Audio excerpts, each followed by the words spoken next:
स्वागत है मित्रों।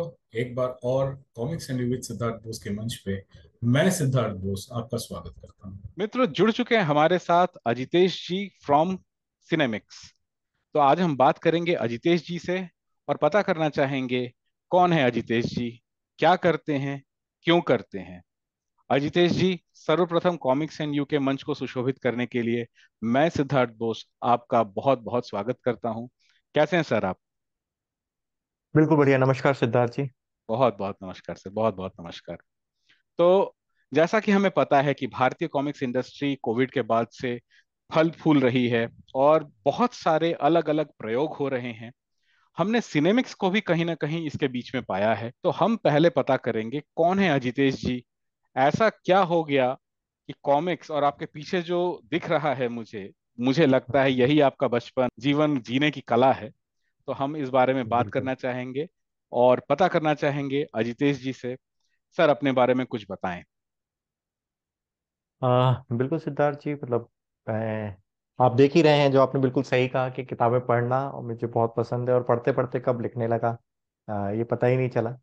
और सिर्फ किताबें नहीं, कॉमिक्स, फिल्में, हाँ, और टेक्निकल राइटिंग। मैं पहले साइंटिस्ट रह चुका हूँ, तो इवन मैंने रिसर्च पेपर भी लिखे हैं। तो हर तरह की राइटिंग में शायद अपने आप ही जुड़ता रहा मैं, चाहे टेक्निकल राइटिंग हो, चाहे बिजनेस राइटिंग हो, चाहे क्रिएटिव राइटिंग हो।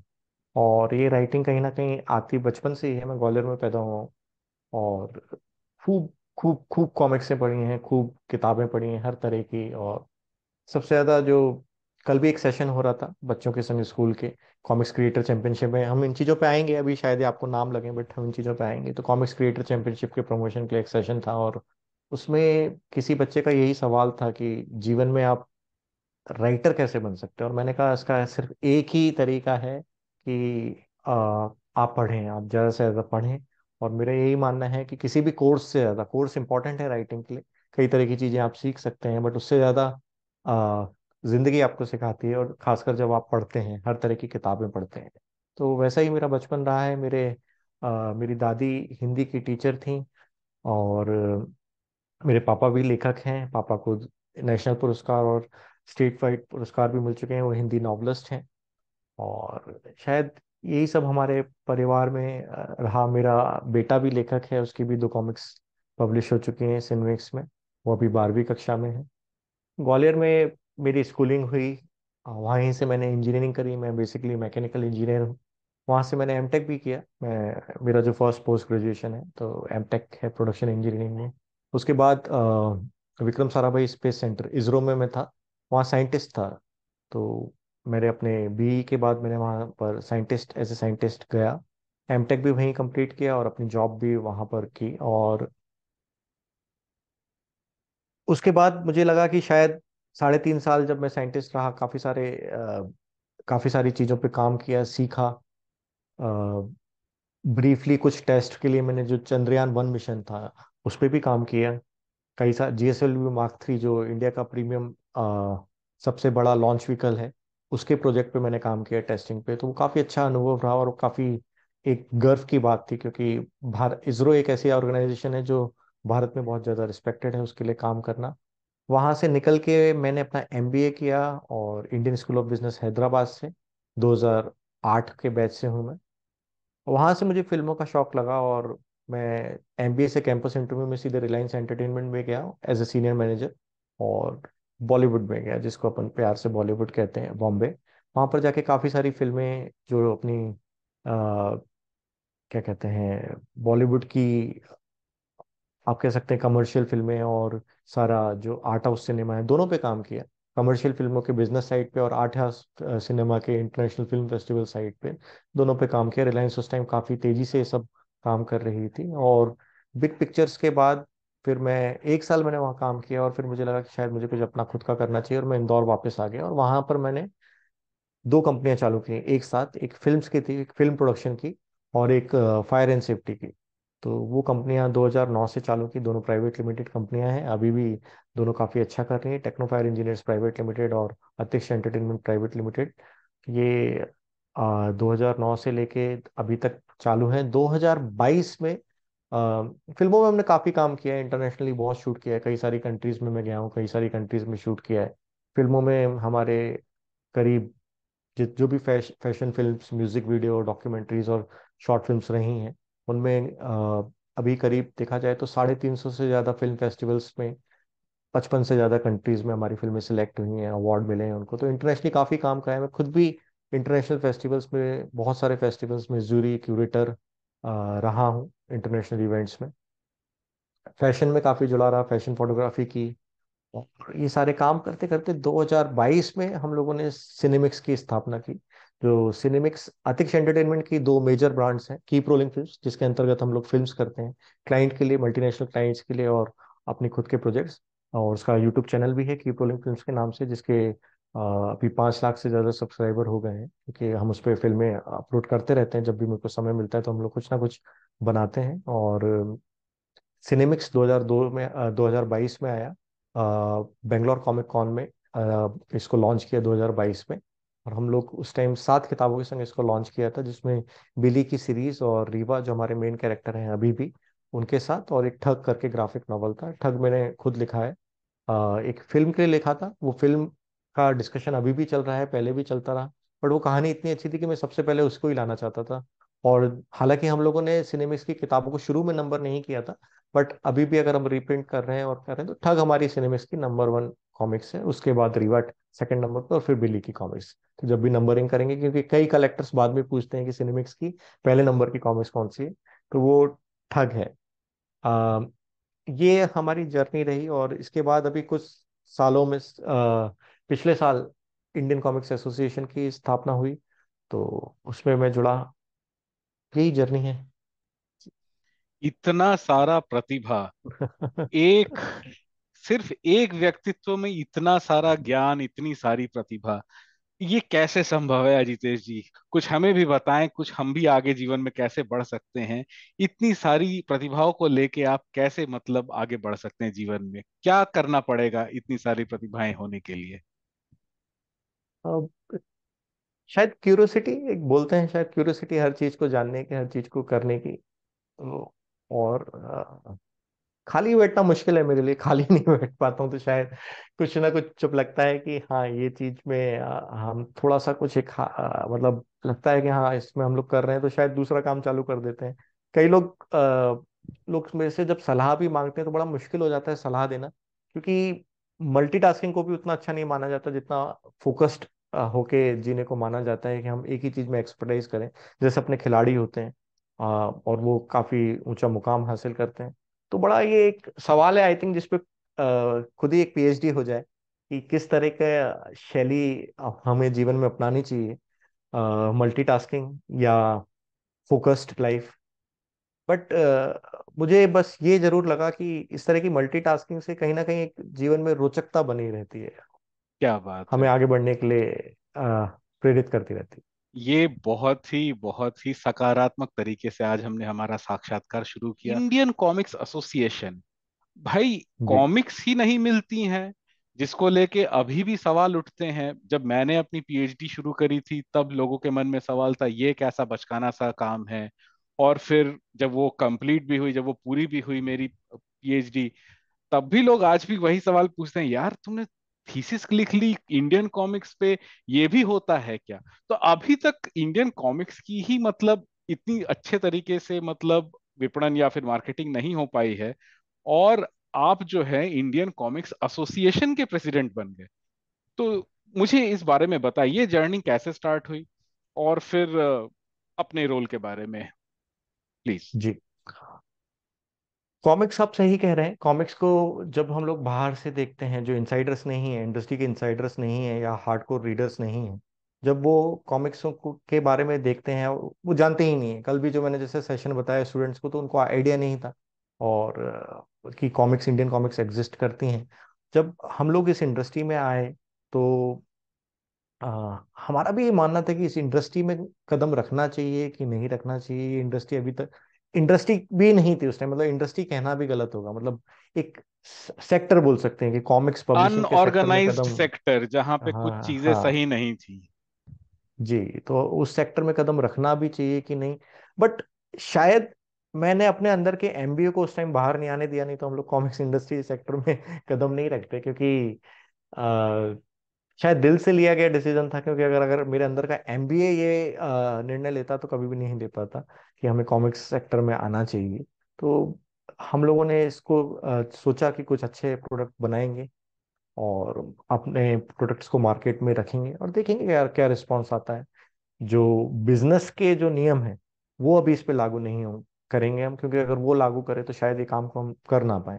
ये सोच के हमने अपना काम चालू किया और कॉमिक कॉन से चालू किया। और आईसीए का शायद जो बेसिक एक स्ट्रक्चर है वो पहले ही दिमाग में था, क्योंकि जैसे ही मैं ना कॉमिक कॉन में लोगों से मिला तो मुझे एक अलग बात दिखी जो काफी अच्छी थी, क्योंकि मैं फिल्म इंडस्ट्री, फायर इंडस्ट्री, इसमें काफी टाइम से था, कॉमिक्स में आने के पहले ही 12 साल हो चुके थे। तो हर इंडस्ट्री में मैंने एक बात देखी थी कि जो कॉम्पिटिटर्स होते हैं वो कॉम्पिटिटर्स ही रहते हैं। वो आपको हाय हेलो और इवेंट्स पे ऐसे मिलते जरूर हैं, बट एक उनमें अलग बात रहती है। बट कॉमिक्स इंडस्ट्री के लोगों से मिलके मुझे वो फीलिंग कभी आई नहीं थी।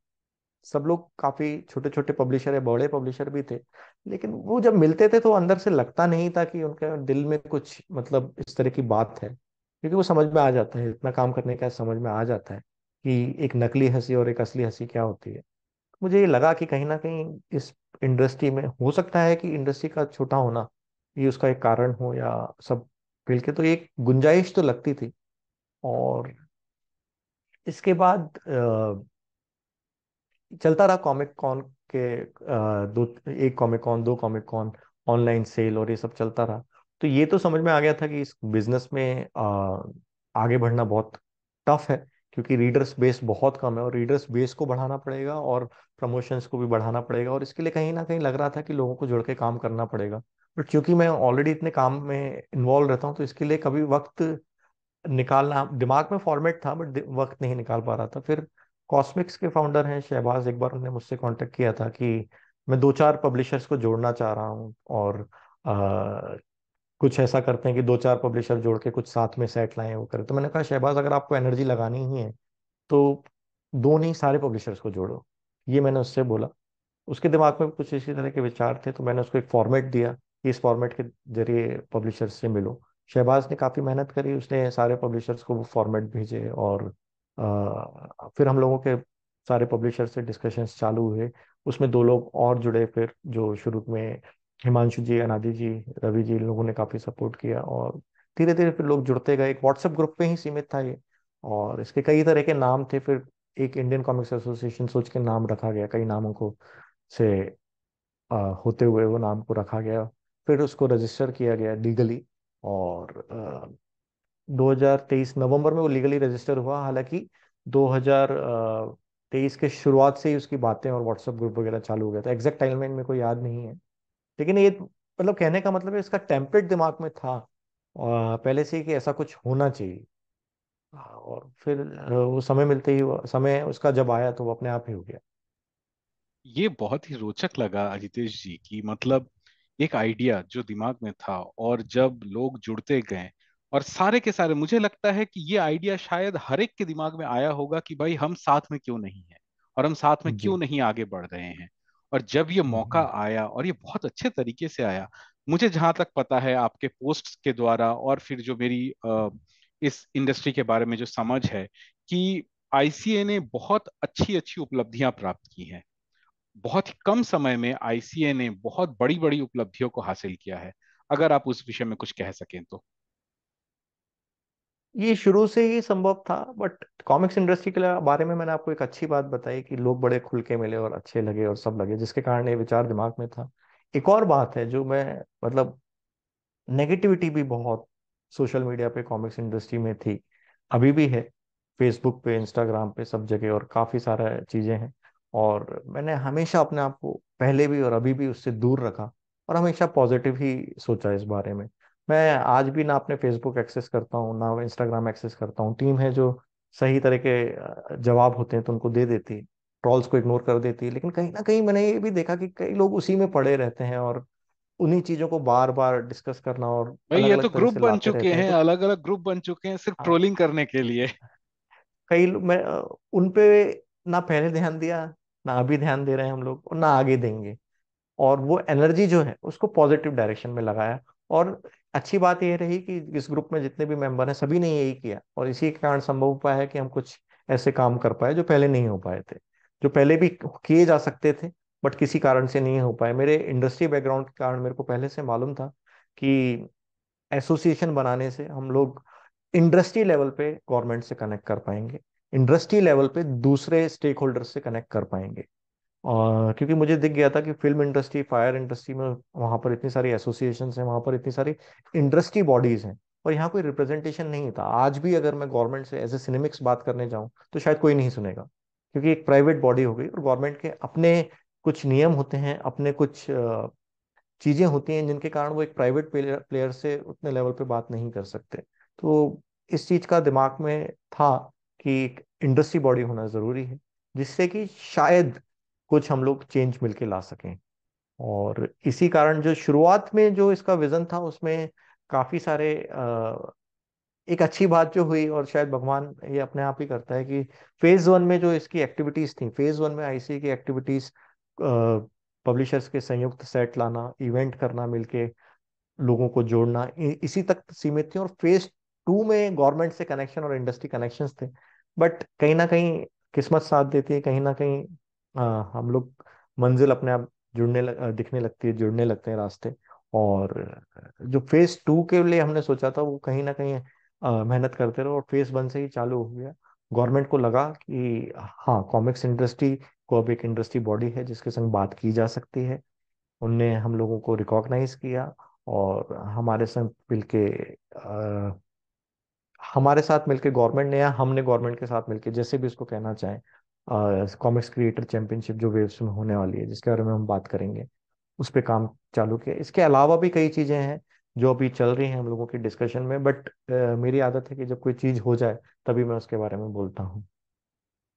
सीधा और सटीक जवाब। बहुत बहुत बधाई हो अजितेश जी, आपकी इस उपलब्धि के लिए और समूचे भारतीय कॉमिक्स उद्योग के लिए। अब कॉमिक्स चैंपियनशिप के बारे में, ये कुछ नया था, क्योंकि अभी तक हमने जो भी भारतीय कॉमिक्स इंडस्ट्री में देखा था या फिर भारतीय कॉमिक्स संस्कृति में जो देखा था कोविड के बाद से, हमें अभी तक सिर्फ यही पता था कि कोई पब्लिशर या फिर कोई ग्रुप या फिर कोई सेलर अपने स्तर पे इस तरह के प्रयास करते थे, चाहे वो कॉमिक्स चैंपियनशिप हो या फिर फैन आर्ट कॉन्टेस्ट हो या फिर चित्रांकन प्रतियोगिता हो, इस तरह की चीजें आती थी। अब ऐसा कौन सा वेव आया कि वेव में भारतीय कॉमिक्स इंडस्ट्री को जो है गवर्नमेंट का साथ मिल गया। हालांकि हमें पता है गवर्नमेंट ने लास्ट ईयर ही एवीजीसी की स्थापना की थी, और एवीजीसी के माध्यम से ये जो है animation, video gaming and comics को जो ये बढ़ावा देने की कोशिश कर रहे हैं। और उसमें हमारे कई दिग्गज भारतीय कॉमिक्स इंडस्ट्री के, जैसे आलोक शर्मा हो गए, सुपन कलसी जी हो गए हमारे मूर्खिस्तान के, ऐसे कुछ लोगों को अभी सराहा गया है। और आलोक शर्मा जी तो गाहे बगाहे कभी ना कभी दिखते ही रहते हैं इस तरह के इवेंट्स में। एवीजीसी आपने जैसे कहा कि पिछले साल से गवर्नमेंट ने हाईलाइट करना चालू किया है, बट अगर हम थोड़ा और डेप्थ में जाएं तो ये देखेंगे कि पिछले साल तो हाईलाइट होना चालू हुआ है, बट इस पे काम उसके भी पहले से काफी सालों से चल रहा था। एक टर्म ही करीब 2000 के स्टार्ट में आ गया था। और एवीजीसी से जुड़े हुए काफी प्रसिद्ध लोग हैं, एक आशीष कुलकर्णी जी हैं। उन्होंने काफी अपनी टीम के संग, और उस टाइम एक टर्म कॉइन करा था 2000 के आसपास। उसके बाद से काफी लोग इसमें काम करते रहे, और गवर्नमेंट ने भी इसको धीरे धीरे रिकॉग्नाइज करना चालू किया। अब इसमें प्रॉब्लम ये थी जब आईसीए बना, और मैं एवीजीसी ग्रुप से भी जुड़ा हुआ हूँ काफी सारे, और उनकी रिपोर्ट्स और सारे वो सब देखता रहता था। जब कॉमिक्स इंडस्ट्री में नहीं आया था तब भी, क्योंकि मैं फिल्म इंडस्ट्री में तो पहले से ही था, इसलिए एवीजीसी का पार्ट तो मैं पहले से ही था। और जब मैंने फिर दोनों चीजों को कनेक्ट किया तो मैंने देखा सी एक नाम था बस एवीजीसी में। और आईसी की स्थापना के टाइम भी जो हम लोगों ने शुरू में लेटर डाले थे अपने मेंबर्स को, फाउंडिंग मेंबर्स को, उसमें ये लिखा था कि हमारा एक प्रयास यही रहेगा कि सी सिर्फ नाम ना रहे, सी का रिप्रेजेंटेशन है। जो भी रिपोर्ट्स बनती थी एवीजीसी की, स्टेट की रिपोर्ट्स होती हैं, पॉलिसीज बनती थी जो गवर्नमेंट प्रस्तुत करती थी, काफी सारी पॉलिसीज हैं, नेट पे अवेलेबल हैं, आप अभी भी देख सकते हैं। इवन एमपी की पॉलिसी भी अभी अपडेशन में है, कलकत्ता की, वेस्ट बंगाल की बन चुकी है, केरला की बन चुकी है, महाराष्ट्र की बन चुकी है। पॉलिसीज में एनिमेशन, वीडियो गेम और गेमिंग, सॉरी, एनिमेशन, वीएफएक्स और गेमिंग बहुत स्ट्रांग थे, क्योंकि ये ऑलरेडी एस्टेब्लिश्ड इंडस्ट्रीज हैं। और इनके इनके लिए क्या इंसेंटिव्स होने चाहिए, इनके लिए क्या सब्सिडीज होनी चाहिए, इनके लिए क्या, किस तरह का एक एडवांसमेंट फेज होना चाहिए, इस पे मतलब काफी काम हो चुका था। इनफैक्ट 2008 में तो हम लोगों ने गवर्नमेंट ऑफ हैदराबाद के लिए, क्योंकि मैं आईएसबी में था उस टाइम, तो आंध्र प्रदेश गवर्नमेंट के लिए एक रिपोर्ट बनाई थी जिसमें मैं भी पार्ट था, कि एनिमेशन इंडस्ट्रीज को कैसे बढ़ाया जाए आंध्र प्रदेश में। तो वो भी कहीं ना कहीं एवीजीसी का पार्ट बनी, एक शुरुआत की रिपोर्टों में से एक थी। तो शुरू से ही मुझे इस चीज का एक आइडिया था कि ये इस तरह की चीजें चल रही हैं। और जब कॉमिक्स इंडस्ट्री से जुड़ा और मैंने एवीजीसी रिपोर्ट को दोबारा से देखा इन चीजों को, तब मैंने रियलाइज किया कि इनमें सी का जो वो है सिग्निफिकेंस, वो काफी कम था। एक पैराग्राफ लिखा रहता था इंडियन कॉमिक्स के बारे में, सिर्फ आधे पेज का, और बहुत हुआ तो एक पेज का, जिसमें लिखा रहता था हिस्ट्री और गवर्नमेंट इसमें प्रयास कर रही है। लेकिन उसका रिप्रेजेंटेशन नहीं था। रिप्रेजेंटेशन के मतलब अगर आप उसमें सब्सिडीज, इंसेंटिव्स और ये सब बातें कहें तो एक कुछ था नहीं। तो एवीजीसी ग्रुप्स में मैंने लोगों से डिस्कस किया और भी कनेक्ट करने की कोशिश करते रहे। सबसे पहले हम लोगों ने media and entertainment skill council है उनके संग एक एमओयू साइन किया कि किस तरह से कॉमिक्स इंडस्ट्री को बढ़ाएंगे। उससे काफी सारे कॉन्टेक्ट शेयरिंग हुई।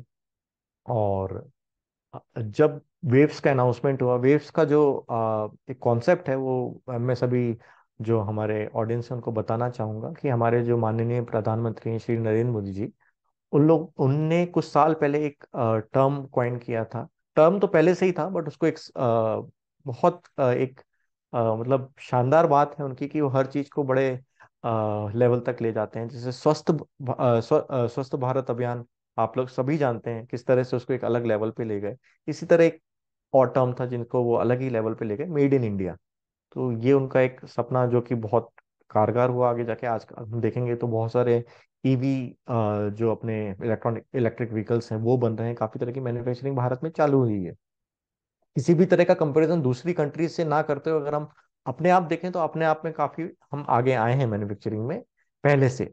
तो ये मेड इन इंडिया के कारण संभव हुआ। और इस साल वेव्स के जरिए जो एक विजन है गवर्नमेंट का, हमारे प्रधानमंत्री का, हमारी इंडस्ट्री का, वो है क्रिएट इन इंडिया। और क्रिएट इन इंडिया में सभी तरह के जो एवीजीसी के पिलर्स हैं, इसके अलावा एवीजीसी के अलावा ब्रॉडकास्टिंग भी है, मीडिया भी है। और ये सब जो पिलर्स हैं, ये आप देख सकते हैं वेव्स की वेबसाइट पे, उनके 3 पिलर्स हैं। और उन पे काम किया जा रहा है कि किस तरह से क्रिएट इन इंडिया को बढ़ाया जाए। और उसके सबसे जो रूट विजन है, बहुत ही अच्छा लगा मेरे को जब पता चला कि उनका सोच क्या है। तो उनकी सोच ये थी कि जिस तरह से डॉक्टर होते हैं, इंजीनियर होते हैं, लॉयर होते हैं, और ये काफी रिस्पेक्टेबल एक प्रोफेशन है जिनको नोबल प्रोफेशन भी कहा जाता है, इसी तरह से जो आर्टिस्ट हैं, चाहे वो टेक्नीशियन हो, फिल्म टेक्नीशियन हो, चाहे कॉमिक आर्टिस्ट हो, जब वेव्स के जरिए जब कुछ लोग रिकॉग्नाइज हों और ये चीजों को और रिकॉग्नाइज किया जाए, तो माता पिता किसी को रोके नहीं कि जा बेटा तू कॉमिक आर्टिस्ट मत बन, तू पढ़ाई कर ले, तू बीकॉम कर ले। तो ये हमारी गवर्नमेंट की एक बहुत अच्छी बात है कि उन्होंने ऐसा सोचा कि एक जो रिकॉग्निशन खो गई पूरी इंडस्ट्री की, उसको वापस दिलाया जाए। कहीं ना कहीं आर्टिस्टों को रिकॉग्नाइज किया जाए, कहीं ना कहीं इन सेक्टर्स को रिकॉग्नाइज किया जाए। और इसलिए वेव्स बनाओ। वेव्स का लेवल बहुत ही बड़ा है वो, क्योंकि सपना ये है कि वो मीडिया एंड एंटरटेनमेंट की भारत की सबसे बड़ी समिट बने, जिसको एक निर्धारित फ्रीक्वेंसी पे साल में या 2 साल में, जैसा गवर्नमेंट का डिसीजन होगा, वो लोग करें। और उसमें इंटरनेशनल लीडर्स, नेशनल लीडर्स, सभी लोग आए, अलग अलग तरह के चैलेंजेस हों। इसके तहत वेव्स ने हमसे कुछ प्रपोजल मांगे कि किस तरह की आप चैंपियनशिप कर सकते हैं। और शुरुआत में ही हम लोगों का मानना था कि पब्लिशर्स और रीडर्स और उन पे फोकस ना करते हुए सबसे पहले आर्टिस्टों पे फोकस किया जाए। क्योंकि निश्चित सी बात है कि हम एक समय में एक ही काम कर सकते हैं। हम लोग राइटर्स के लिए भी आगे कुछ करेंगे, लेकिन शुरू में हम लोगों ने मिलकर डिसाइड किया कि आर्टिस्टों के लिए कुछ किया जाए। इसलिए कॉमिक्स क्रिएटर चैंपियनशिप की स्थापना हुई, जिसमें कि वेव्स को हमने प्रपोजल दिया कि जो एमेच्योर और प्रोफेशनल कैटेगरी में हमें कंपटीशन करेंगे, जिसमें कि पहले फेज में 2 पेज की कॉमिक्स आपको बनानी है। और फिर उसी थीम को आगे कंटिन्यू करते हुए, जब आप अगर अगले फेज के लिए सिलेक्ट हो जाती है आपकी कॉमिक्स, तो आपको सेकंड फेज में उसमें 3 या 4 पेज और जोड़ने हैं। अगर आप फिर सिलेक्ट होते हैं तो 3 और 4 पेज उसमें और जोड़ने हैं। तो इस तरह की कॉमिक्स क्रिएटर चैंपियनशिप की वेव्स के अंतर्गत स्थापना हुई। और हम लोगों ने इसको लॉन्च किया, अगस्त के लास्ट वीक में ही लॉन्च कर दिया था, 24 या 25 अगस्त के आसपास उसको लॉन्च कर दिया। अच्छा रिस्पॉन्स है, रजिस्ट्रेशन आ रहे हैं। बट इस चैनल के जरिए मैं सभी से ये अनुरोध करूंगा कि आगे बढ़ के इसमें हिस्सा लें, अगर आप स्टूडेंट हैं, अगर आप प्रोफेशनल आर्टिस्ट हैं। इसका कारण ये है कि इससे बड़ा अभी तक कुछ हुआ नहीं है कॉमिक्स में, और ये एक तरह से एक नेशनल अवार्ड आप कह सकते हैं, जो कि अभी कॉमिक्स में नहीं है, लेकिन आप नेशनल मंच पे जाके आप जब वो एक अवार्ड लेंगे तो आर्टिस्ट के लिए उससे बड़ी बात कुछ नहीं हो सकती। जो कॉमिक्स से बनेंगी, मतलब जो कहानियां आप लोगों की सिलेक्ट होंगी, जो फाइनल 10 फाइनलिस्ट होंगे, 5 एमेच्योर कैटेगरी में और 5 प्रोफेशनल कैटेगरी में, उनकी कहानियों को संयुक्त करके एक कॉमिक्स भी छापी जाएगी। तो बहुत ज्यादा अच्छे कैश इनाम है इसमें। प्रोफेशनल कैटेगरी में हर हर विनर को 1 लाख रुपए का इनाम है, तो 5 विनर को 5 लाख रुपए का इनाम है। और एमेच्योर कैटेगरी में 60 हजार रुपए का इनाम है, तो हर विनर को 5 विनर्स को 60 हजार रुपए, तो 8 लाख रुपए के टोटल इनाम है इसमें। कॉमिक्स आपकी पब्लिश की जाएगी नेशनल मंच पे। आपको बड़े मिनिस्टर, या हो सकता है मैं नहीं जानता किस महान हस्ती के द्वारा आपको अवार्ड दिए जाएंगे।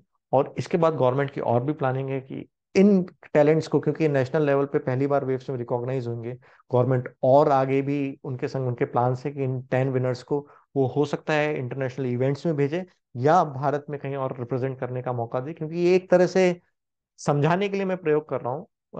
एक तरह से जैसे कि इंडियन आइडल के विनर्स होते हैं, बिग बॉस के विनर्स होते हैं, और वो कहीं ना कहीं उनको कुछ ना कुछ एक पब्लिसिटी और वो मिलती रहती है, इसी तरह से इन लोगों के लिए भी ये, क्योंकि फर्स्ट नेशनल जो हम कह सकते हैं कॉमिक्स क्रिएटर चैंपियनशिप जीतेंगे, तो बहुत अच्छा एक्सपोजर होने वाला है उन लोगों के लिए।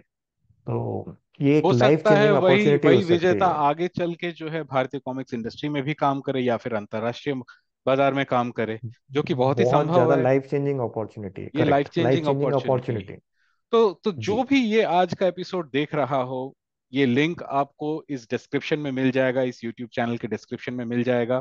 मेरी आप सभी से हाथ जोड़ के यही विनती है कि अगर आपके घर में वो क्रिएटर है, वो अगर प्रतिभा है, या तो आप में, या तो आपके घर के किसी भी सदस्य में, या तो आपके बच्चे में, आप खुल के उसका समर्थन करें, साथ आए, हम सभी मिल के भारतीय कॉमिक्स इंडस्ट्री की विकास की ओर अग्रसित होते हैं।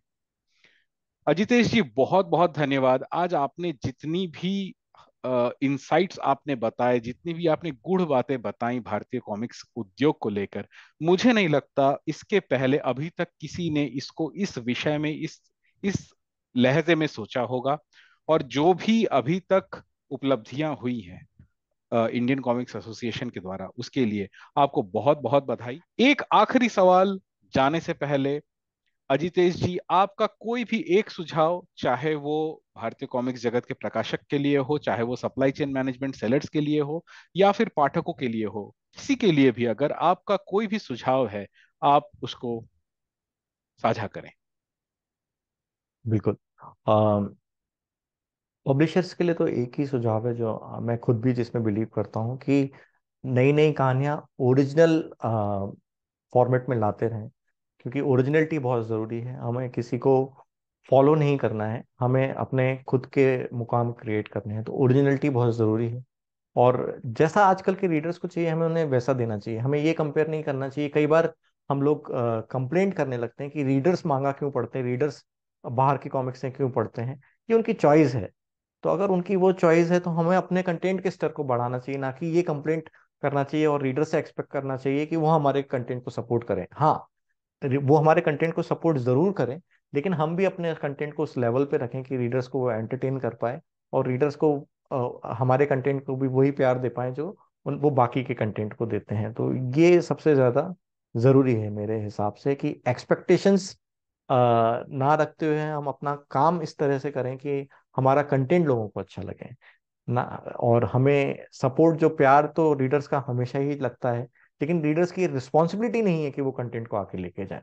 उनका प्यार जरूर चाहिए हमें, और सपोर्ट चाहिए हमें, लेकिन उनकी एक रिस्पॉन्सिबिलिटी नहीं, रिस्पॉन्सिबिलिटी वो पब्लिशर्स की ही रहेगी कि कंटेंट को इस तरह का बनाए कि कंटेंट आगे जा पाए। बहुत बहुत धन्यवाद अजितेश जी, आज आपसे बात करके बहुत मजा आया। इसी के साथ आज हम अपना प्रसारण यहीं समाप्त करेंगे। हम अजितेश जी को और उनके पूरी दल को, इंडियन कॉमिक्स एसोसिएशन की जो पूरी फ्रैटर्निटी है, पूरे दल को हमारी शुभकामनाएं हैं। और इस वेव्स की जो शुरुआत हुई है, हम चाहेंगे ये अत्यधिक सफल हो, ताकि आने वाले समय में भारतीय कॉमिक्स इंडस्ट्री को उसी मुकाम पर पाएं जिस मुकाम पर हम इसे देखना चाहते हैं। मिलते हैं अगले किसी दौर में, अगली किसी हस्ती के साथ। तब तक के लिए बहुत बहुत नमस्कार। धन्यवाद सिद्धार्थ जी।